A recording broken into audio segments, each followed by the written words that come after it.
Welcome, everybody. For our prelude, you'll see there are words in the order of your service. It's a well-known hymn.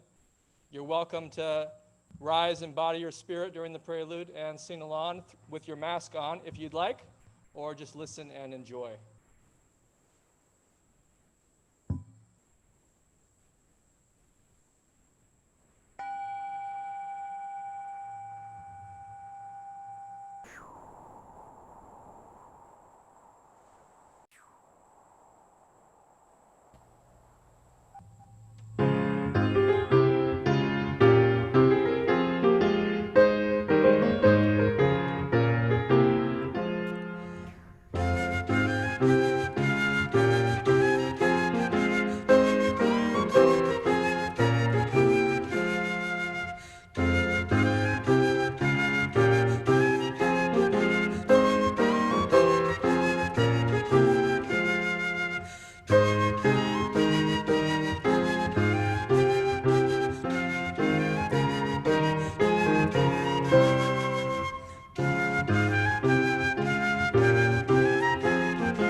This is a new day. This is a new day full of sound and light and expectation. This day has been waiting. This day has been waiting for you, to embrace you, to guide you. This day has been waiting just for you. This is the day we have been given. Let's not waste it. Come now and let us worship together. Welcome, everybody, to our first hybrid worship service ever in the history of the First Unitarian Universalist Church of Youngstown. It has been my pleasure to be involved with doing things for the first time in this church with all of you, and this is one of those historic moments. So first order of business, I see everyone is very good. Wear your mask completely. So I see some of you, I know I get in the habit too, I forget it sometimes. Even when we're outside, put the mask over the nose and the mouth. You'll notice that myself and everyone who's participating in worship, when we speak, I am making sure that we are all vaccinated, and we will take the mask off to speak when it is our time and put it back on afterward. So welcome, welcome, welcome. Welcome to you all who are viewing us virtually from across the world.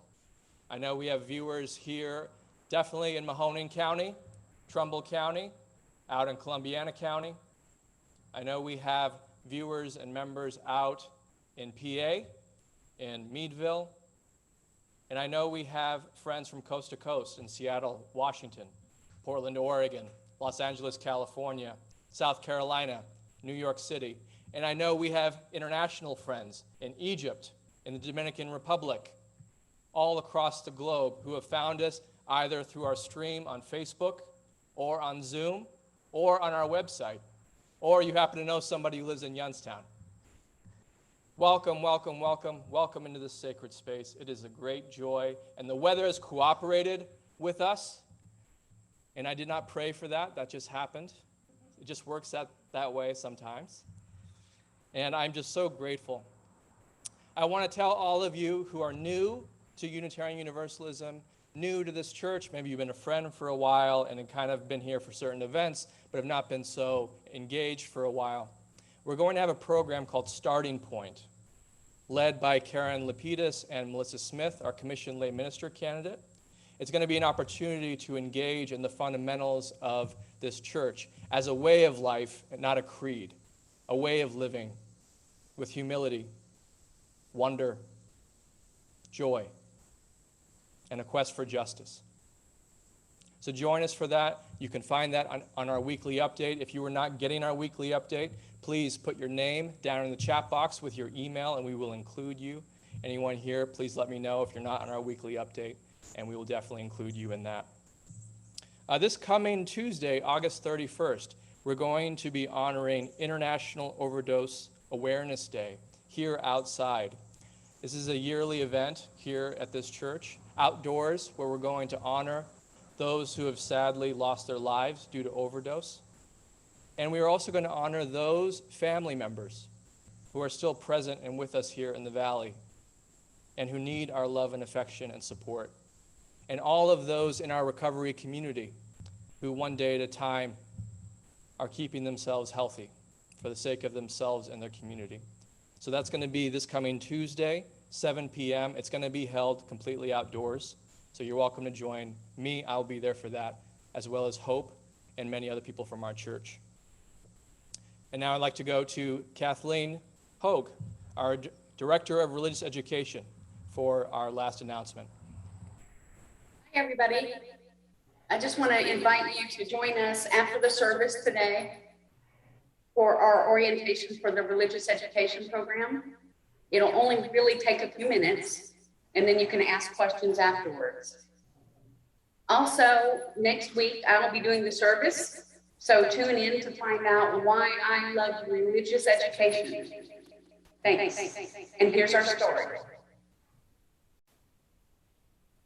The Way to Start a Day by Bird Baylor, illustrated by Peter Parnell. The way to start a day is this.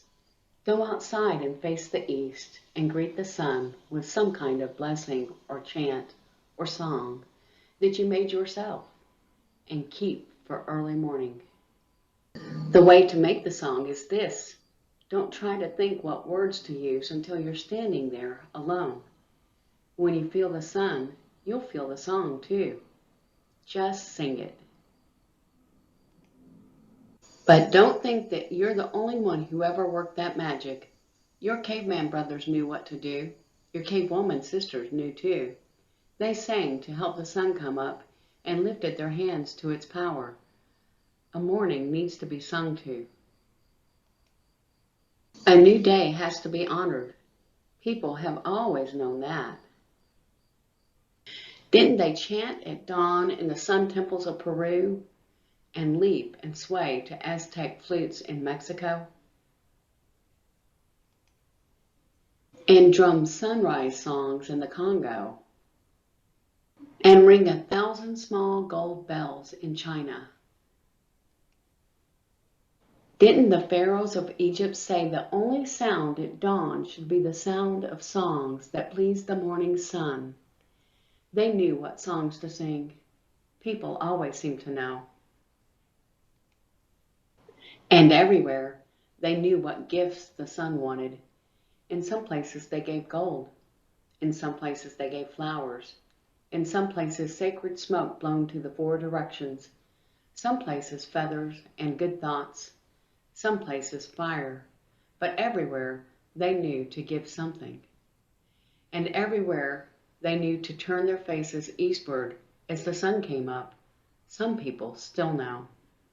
When the first pale streak of light cuts through the darkness, wherever they are, those people make offerings and send mysterious, strong songs to the sun. They know exactly how to start a day. Their blessings float on the wind over Pueblo cornfields in New Mexico, and you hear their morning songs in villages in Africa, and they salute the sunrise ceremonially in the high, cold mountains of Peru. Today, long before dawn, they were already waiting in Japan with prayers, and they were gathering at little shrines in India with marigolds in their hands. They were bathing in the sacred Ganges River as the sun came up. And high on a mesa in Arizona, they were holding a baby toward the sun. They were speaking the child's new name so the sun would hear and know that child. It had to be sunrise, and it had to be that first sudden moment. That's when the power of life is in the sky. Some people say there is a new sun every day, that it begins its life at dawn and lives for one day only. They say you have to welcome it. You have to make the sun happy. You have to make a good day for it. You have to make a good world for it to live its one day life in. And the way to start the day, they say, is just by looking east at dawn. When they look east tomorrow, you can too. Your song will be an offering, and you'll be one more person in one more place at one more time in the world saying hello to the sun, letting it know you are there. If the sky turns a color sky never was before, just watch it. That's part of the magic. That's the way to start a day.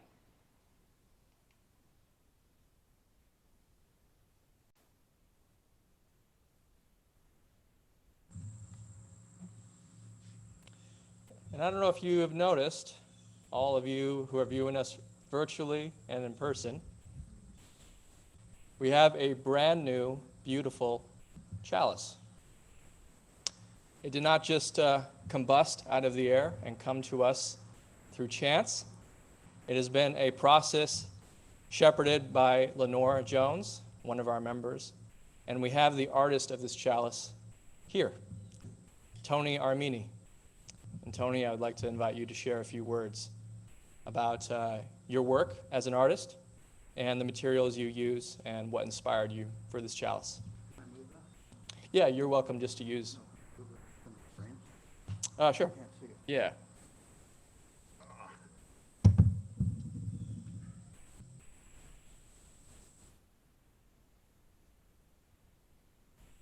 Those of you that know me, you know I've been making metal sculpture most of my life. I'm born and bred here. Youngstown's my home. This is a fantastic place to live. And when Lenore asked me if I'd be interested in making a chalice, I didn't really know, like, I'm used to like communion, chalice. So once I was given like the information and the history of the chalice, the Unitarian Church, forgot I could take my mask off. All right. There's not a whole lot to be said. I mean, this is like, if you're familiar with my work, it's like my vocabulary has to do with like rings, bowls, discs, arcs, crescents. And I'm thankful to have like a pretty firm grounding in three-dimensional design from my undergrad studies here at YSU. So I'm able to like put stuff together in a way that makes sense. Well, to me and hopefully to you.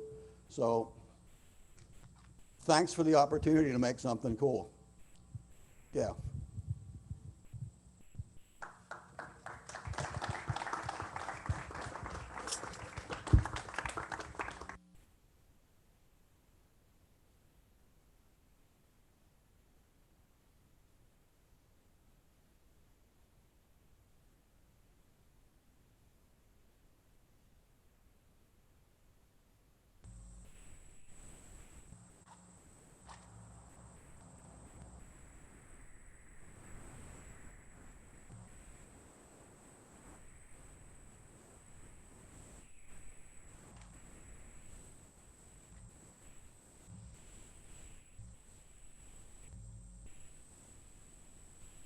This is a new beginning. The first lighting of a chalice that I believe will be in the life of this church for many, many years to come. This is a special moment. And now I'd like to go to Sarah Lowry at home for our covenant.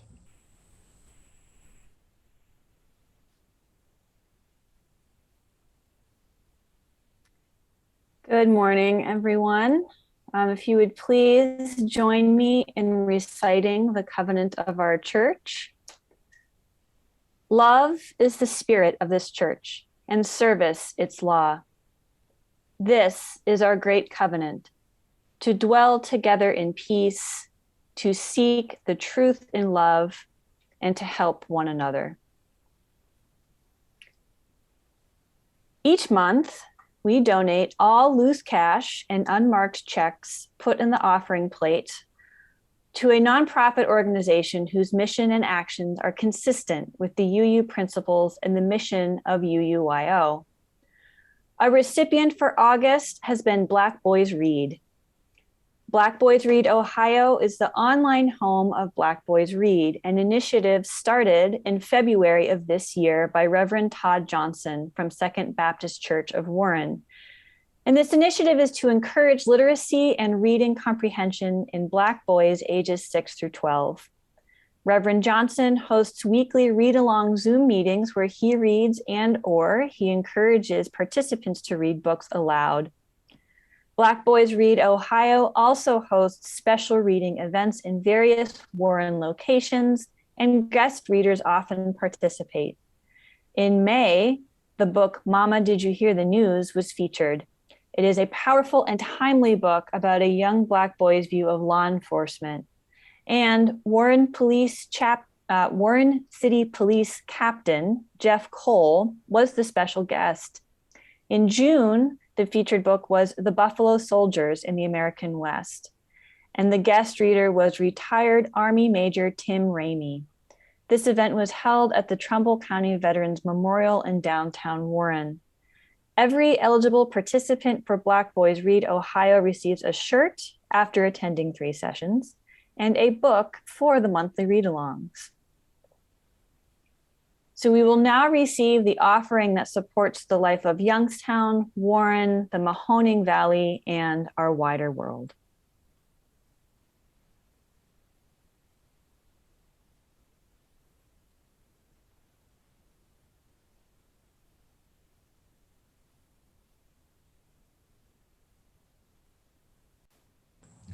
And for those who are alive, save your money for now. We can take it later, but we're not going to be passing anything around just to make sure that we're healthy.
Please join me for a moment of meditation.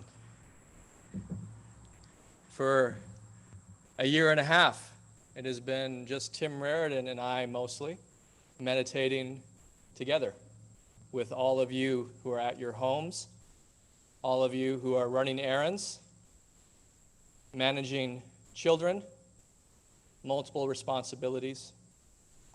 And whatever you're doing in this moment, whether you're sitting, lying down, walking, even multitasking, Just notice the breath in your body. With all of us in this moment, throughout space, time, and geography. One breath.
We have two short readings today.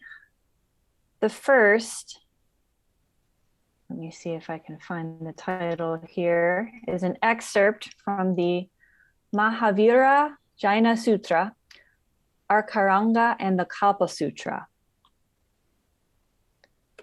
All breathing, existing, living, sentient creatures should not be slain, nor treated with violence, nor abused, nor tormented, nor driven away. Our second is from Philippians 4:8-9.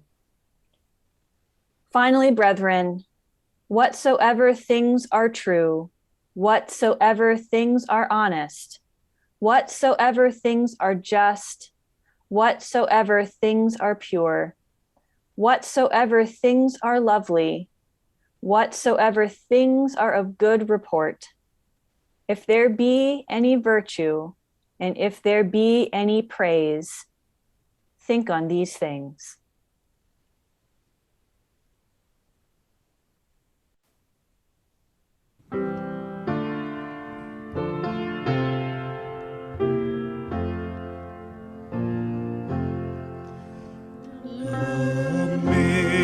Amazing grace, how sweet the sound that saved a wretch like me.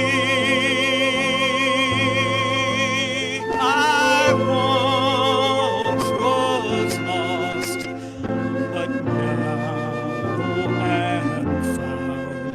Was blind, but now I see. 'Twas grace that taught my heart to feel, and grace my fears relieved. How precious did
I've been thinking about how every day is an opportunity for a new beginning,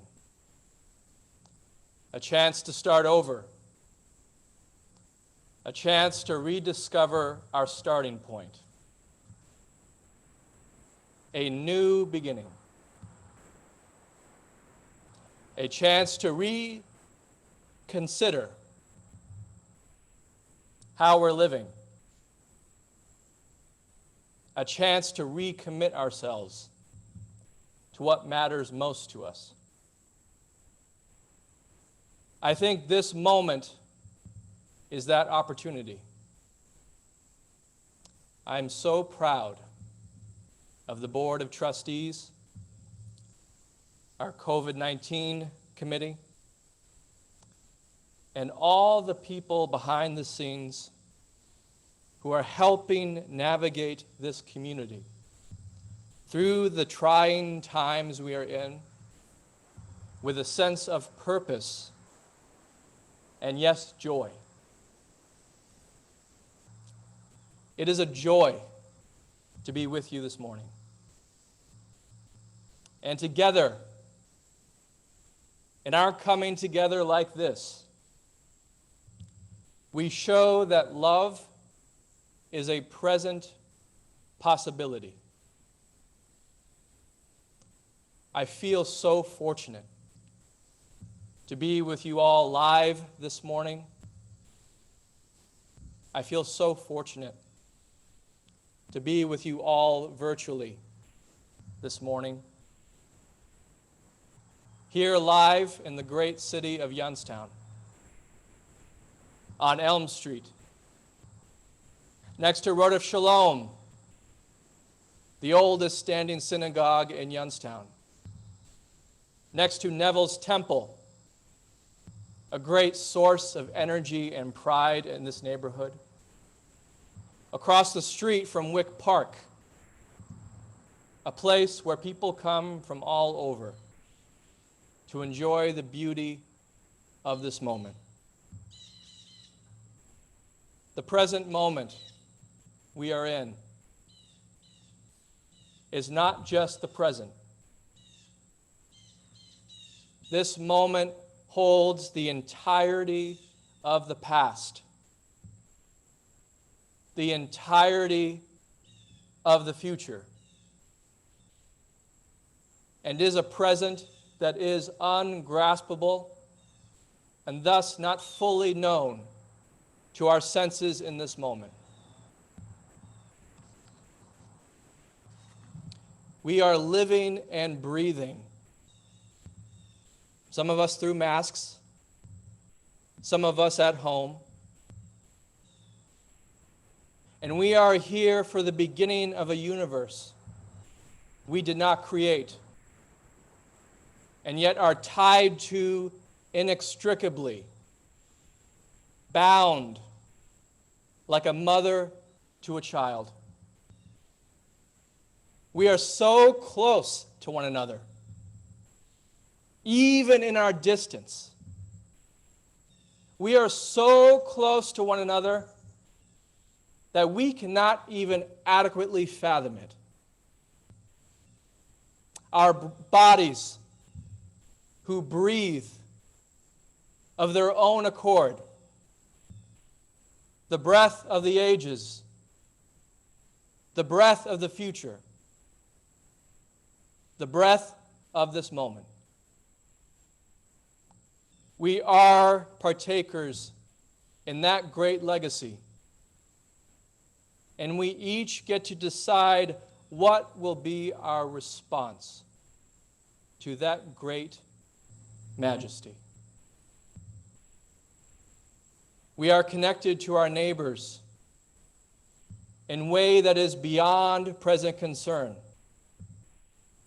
and yet is bound up in and impacted directly by present concern. We are worried for our world, the United States, Afghanistan, in every land on this earth that has a human population. We are worried about the threats to health and well-being. And many of us are feeling we no longer have a clear vision for the future. But the truth is, the future is now. The future is this moment. So how will you care for the future at this moment? How will you respond to the awesomeness of that proposition to be a caretaker for the future in this moment? How will I respond? And how will we live for what is noble rather than what is simply convenient? I'm proud of this church. I'm proud of this church leadership for keeping the greatest value at the forefront of our policy decisions. Ahimsa. Living in such a way that we create the least amount of harm we can, while finding ways to manifest and express our great fortune of being alive together at this moment. That's the moment we are in. A moment of great fortune. A moment worthy of celebration. You might rightly ask, why celebrate now? Why? Numbers of COVID-19 cases are on the rise across the nation. There is violence on nearly every corner of our globe, especially in our city, much of which our country is directly responsible for. And the future seems precarious, even for the most fortunate of us. Why celebrate in this moment? The answer is simple. We celebrate because we're still here. And to lose a sense of joy and celebration in our life is to diminish what it means to be human, not just for this generation, but for the future. We don't celebrate because things will work out the way we want or the way we hope. We celebrate because we're here. Because the earth is looking for a human response to the crisis we are in. And celebration of what is noble, what is good, what is worthwhile, that is worth preserving. That is worth celebrating. The very heart of our life. There are many things that will rent real estate in our heads at this moment and can muddle or confuse our intentions. We can so easily get caught up in dire predictions, opinions that are learned and savvy, but lack true vision for the human species. We are learning a great and powerful lesson that has been a long time coming. We belong to the earth, and we belong to each other. Ideas of ownership that dominate our economy and dominate our thinking are becoming outdated, passé, the mind of a dying era. to think that we own our life, that it is ours, like a possession that we need to keep safe, is to limit the potential of our life. To see all that is happening simultaneously in this moment. You, me, all of this, that is our life. A life without borders, without hindrance, and beyond concepts of ownership. We are in it, of it, created by it, and creating out of it. We are the inheritors of ideas that are looking for a process of transformation at this moment, so that we might face our present crisis with an expression of who we think we are and who we might be, rather than a diminishment. At the core of this expansion of who we are is the commitment to value all human life, including our own, as inherently worthwhile. In a capitalist system like ours, you might ask, what is my life worth? Beyond any concept we have is the answer. There is no limit to what our life is worth. Your life and mine. Your life is precious not because it's yours, but because you belong to something that is beyond comprehension. The entire past, the entire future, this expansive moment. Your life is part of every body that is inhaled and exhaled,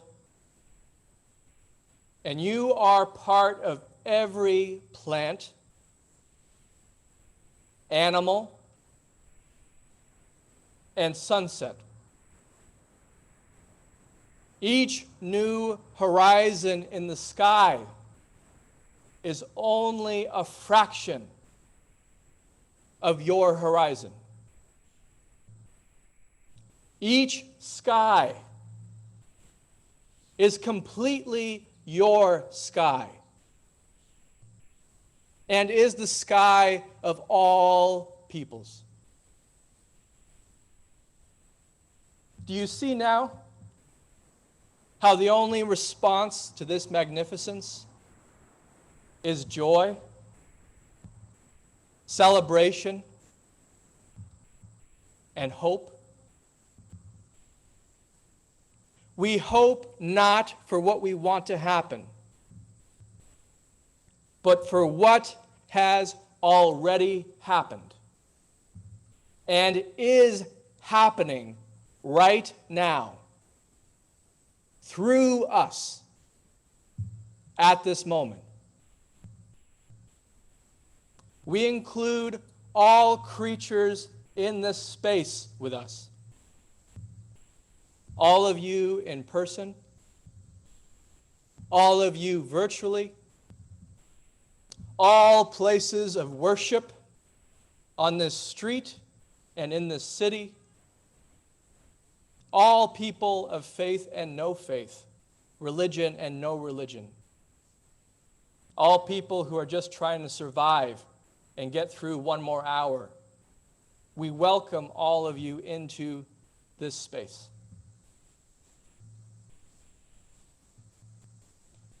My greatest concern is not the end of our species.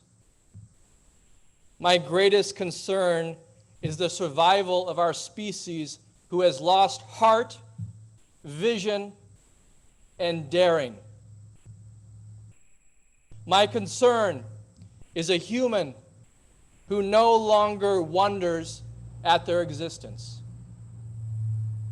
who fails to see how intimate their life is with every single living creature.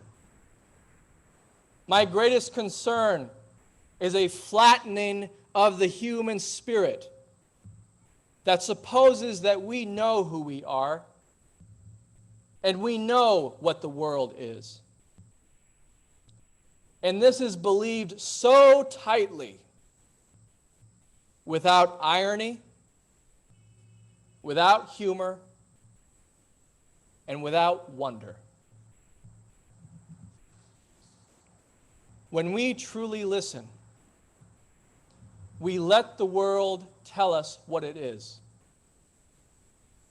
rather than suppose that we know the answer. And if we listen close enough, we are guaranteed to be disturbed. And if we listen closer still, we will discover a space at the heart of that disturbance. A space that opens, awaiting our response. Even if we think we are the only ones who will even notice our response. Letting ourselves be seen by each other. Actually noticing each other. Being felt by the presence of one another. Don't underestimate this great power during this time. Showing up and being present to the world and to each other as we are, with the intention to not cause any more harm. This may be our greatest power as a species. This may be our greatest joy in this moment. We get to witness each other live. We get to witness each other struggle. We get to witness each other triumph. We get to witness our comings and goings. We get to witness passing away. And the memory that reminds us of eternity's possibility. It is amazing grace to be present, witnessing each other with intention at this very moment. It is amazing grace to be saved when we are certain of damnation,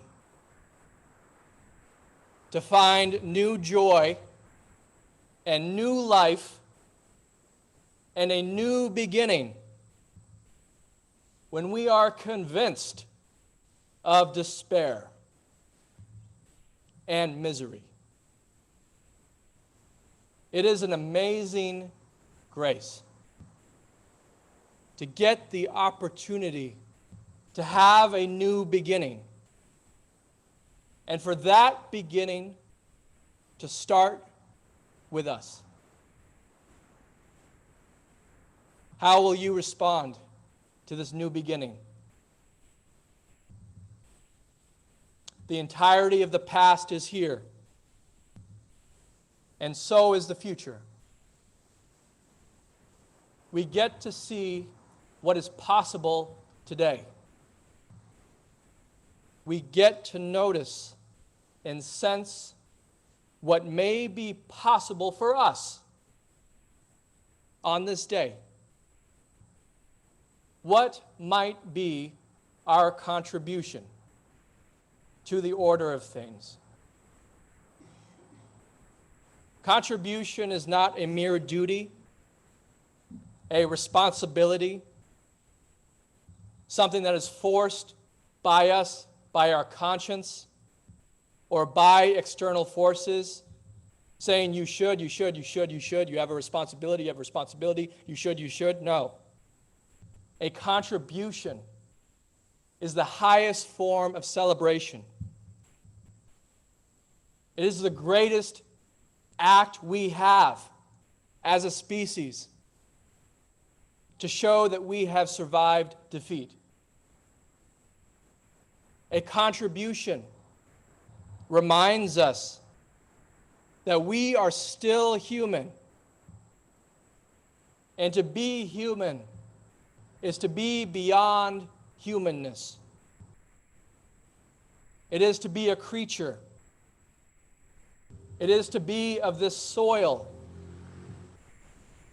It is to belong to the history and the destiny of this particular place that we find ourselves in. We celebrate the opportunity to be together any way we can, knowing deep in our hearts that nothing can tear us apart.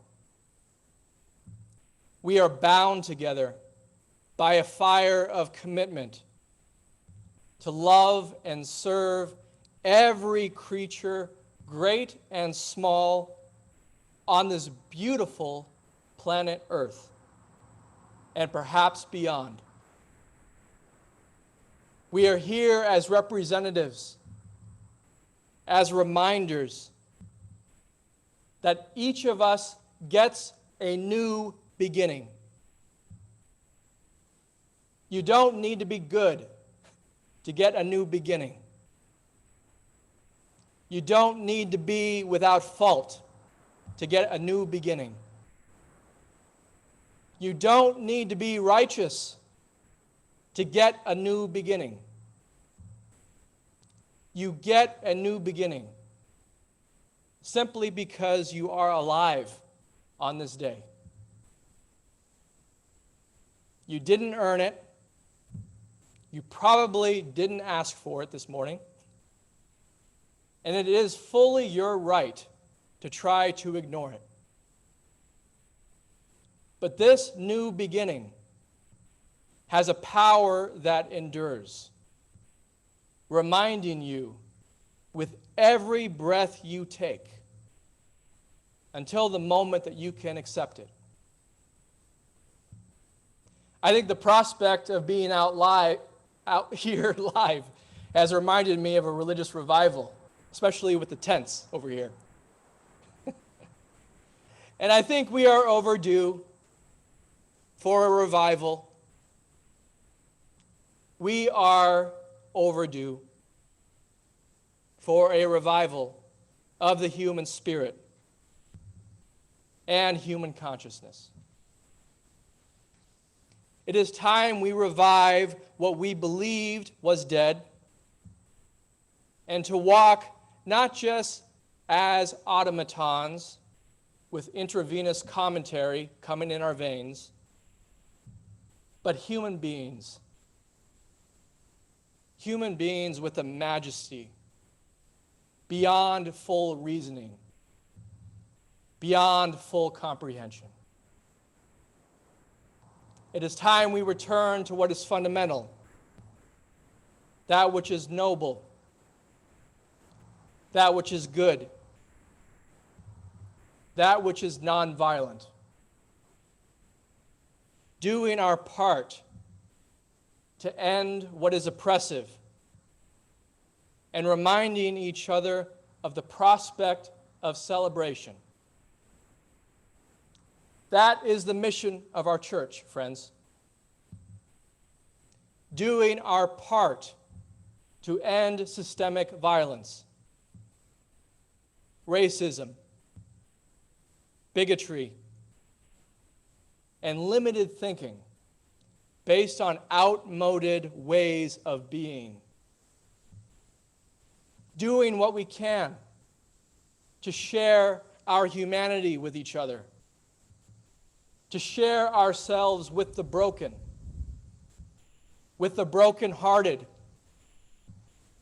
with those who receive the brunt of our delusion of separateness, doing what we can to act boldly with humility, willing to be corrected, willing to learn, willing to grow, doing what we can to not just resist, but create,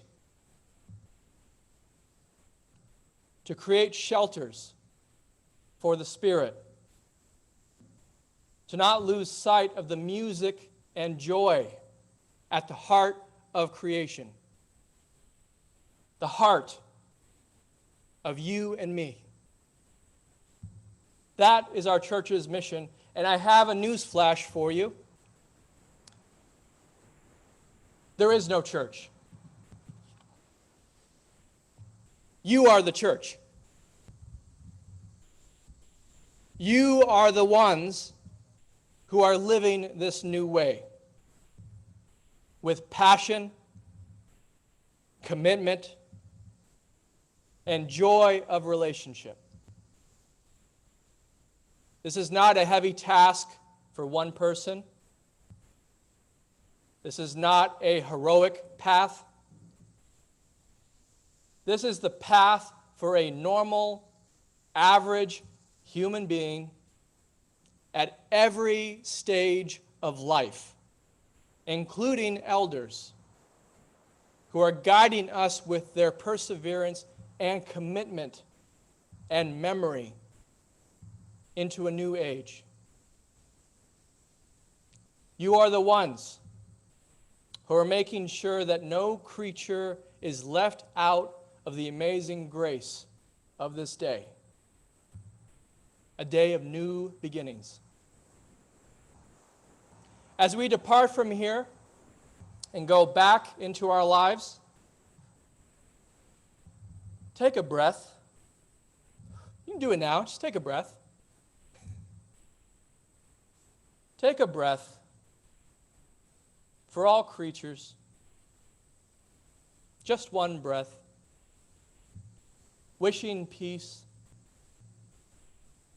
Wishing no harm. Take one breath in gratitude for the opportunity to be alive on this day and to make a contribution. This contribution should not be heroic. It should be human, a human-size contribution. We are in this together. Every person here, every person wherever you are across the world, every person alive at this moment. We are alive for the sake of tomorrow and for the sake of the past. And both need to be told there is a new beginning. We are beginning to become more human. We are beginning to become more vulnerable to our relationship with the earth and our relationship with each other. We are beginning to feel the weight of compassion. And we are beginning to feel the freedom that comes when we can offer a contribution. We are beginning to notice new horizons and the sky that has been there our entire life, but we never noticed. We are beginning to notice all of you who are keeping us company and have been keeping us company our whole life. we are beginning to become a fellow creature, vulnerable to violence, vulnerable to disease, and vulnerable to death. But thanks to all of you, who I'm so grateful for, we are not allowing that vulnerability to shrink us. Through the love of this community, we are allowing that vulnerability to expand us into who we are, who we truly are, and who we might be. Please pray with me.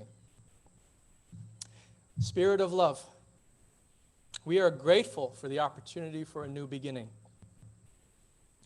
Grateful to be outside on this beautiful, warm August day. Grateful to be present with those across the country and across the world, and our neighbors who are within miles of us. We are grateful for the sun coming out and shining on our face. And we are grateful for water that can sustain us and keep us. Please help us to be grateful for our life on this day. All this we pray. Amen.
We extinguish this flame, but not the light of truth, the warmth of community, or the fire of commitment. These we keep in our hearts until we meet again.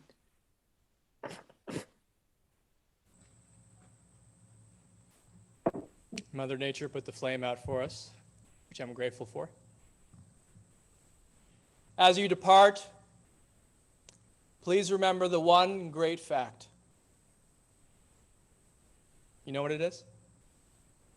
Say it with me. You are loved and never truly alone.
And Andy, you're welcome to open up sound so people can speak to us.